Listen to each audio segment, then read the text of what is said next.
Bonjour et bienvenue dans ce dernier cours sur les propriétés des ondes. Nous allons parler aujourd'hui des interférences. Dans ce cours, nous allons expliquer la couleur des bulles de savon et nous allons voir des jolies figures d'interférences. Commençons tout de suite par un exemple. Regardez cette baie. Dans cette baie, nous avons deux entrées pour les vagues et chaque entrée va créer une diffraction, comme ceci. Et donc, en fait, qu'est-ce qui va se passer? Bien, à certains endroits dans la baie, nous allons recevoir des ondes des deux entrées. Et là, on voit les croisements d'ondes.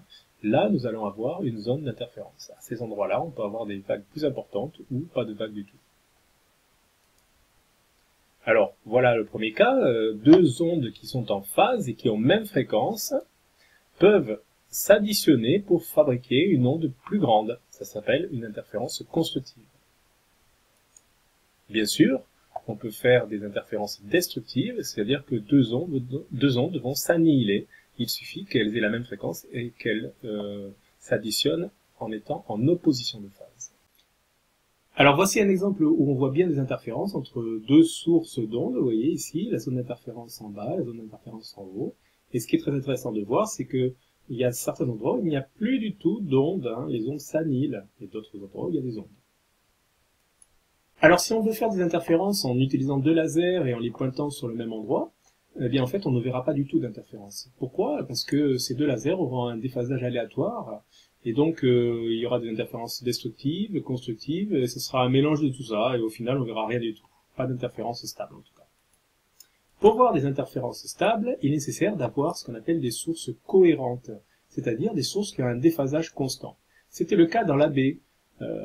Les deux sources avaient un déphasage constant. Pourquoi? Parce qu'en fait, on a séparé une onde en deux. On a séparé l'onde qui venait du large en deux. Et donc, en fait, on avait la même onde séparée en deux.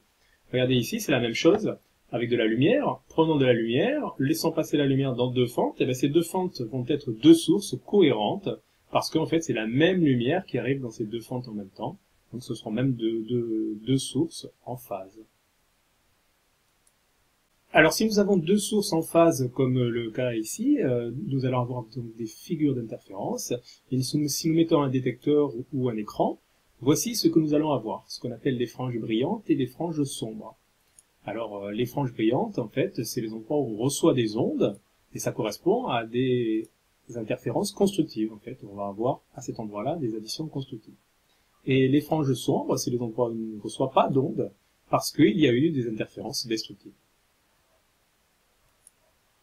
Alors, pourquoi nous avons des interférences constructives à certains endroits et destructives à d'autres? Regardez ici, nous avons une interférence constructive. Pourquoi? Parce que les deux ondes qui sont émises en phase, regardez, avancent de la même façon et arrivent de la même façon parce qu'elles ont la même distance à parcourir. Par contre, si on regarde à côté ici, nous avons une interférence destructive parce que l'onde qui vient de S1 a plus de distance à parcourir que l'onde qui vient de S2. Donc, pour savoir si on a une interférence constructive ou destructive, il va falloir mesurer la différence de distance à parcourir. On appelle ça la différence de marche. On note delta, et c'est la différence de distance entre les sources et le point considéré. Tout ça, ça s'exprime en mètres, par exemple.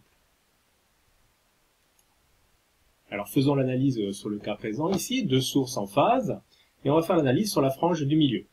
La frange du milieu, c'est une frange brillante, interférence constructive. Pourquoi? Parce que, en fait, les distances D1 et D2 sont égales. Et donc, si les deux distances sont égales, les deux sources arrivent de la même façon. Et si elles partent en phase, elles arrivent en phase, donc interférence constructive. La différence de marche va être de 0. Si nous faisons l'analyse pour la frange d'à côté, ici, c'est une interférence constructive aussi. Pourtant, les distances sont différentes. D2 est plus grande que D1. Donc, en fait, l'onde qui vient de D2 va être en retard, mais elle va être en retard d'une longueur d'onde. La différence de marche va être d'une longueur d'onde. Et quand on est en retard d'une longueur d'onde, on se retrouve en phase encore. Donc tout va bien, interférence constructive. Et c'est la même chose pour toutes les franges brillantes. En fait, si on veut un critère pour savoir quand est-ce qu'on va avoir une frange brillante, c'est assez simple. Il faut que la différence de marche soit k fois lambda, k étant un entier. Alors faisons la même analyse pour les franges sombres, donc les interférences destructives.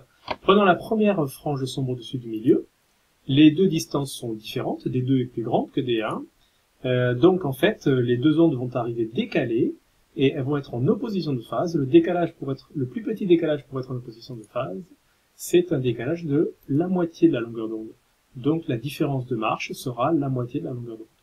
Si on fait l'analyse pour la frange sombre d'au-dessus, ça sera 3 fois lambda sur 2, celle de dessus 5 fois lambda sur 2, etc., etc.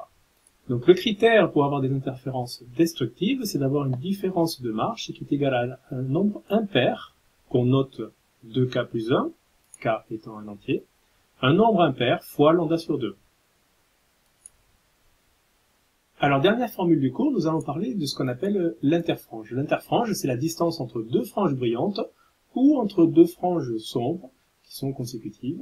C'est la même distance. Et cette distance, en fait, elle dépend de la distance entre les deux sources et de la distance entre l'écran et les sources. Et on peut la calculer assez facilement, on ne fera pas la démonstration ici. Et elle est égale à lambda d fois la distance a entre les deux sources. Tout ceci dans la unité, par exemple en mètres. Alors les interférences vont nous permettre d'expliquer les couleurs que prennent certains papillons et les bulles de savon. Prenons une lame d'eau et envoyons une lumière dessus. Alors une partie va être reflétée, une partie va passer à travers, et dans ce qui passe à travers, une partie revient aussi.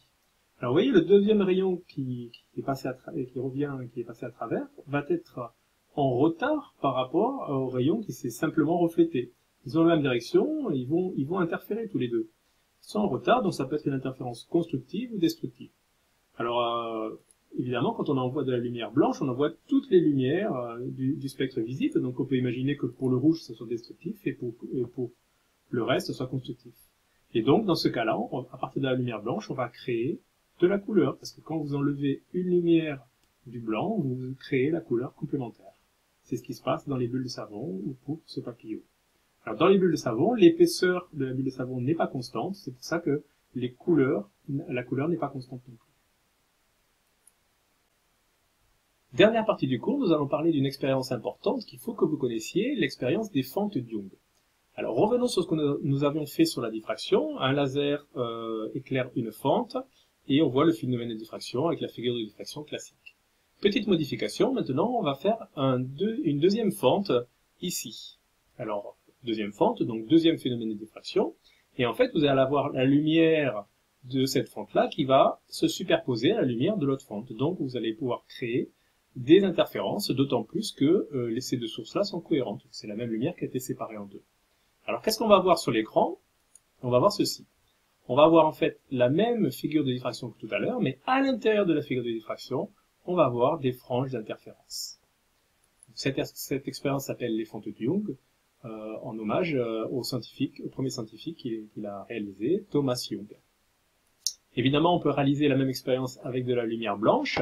Dans ce cas-là, l'expérience est une superposition de tous les résultats de toutes les couleurs, vous voyez, comme ceci.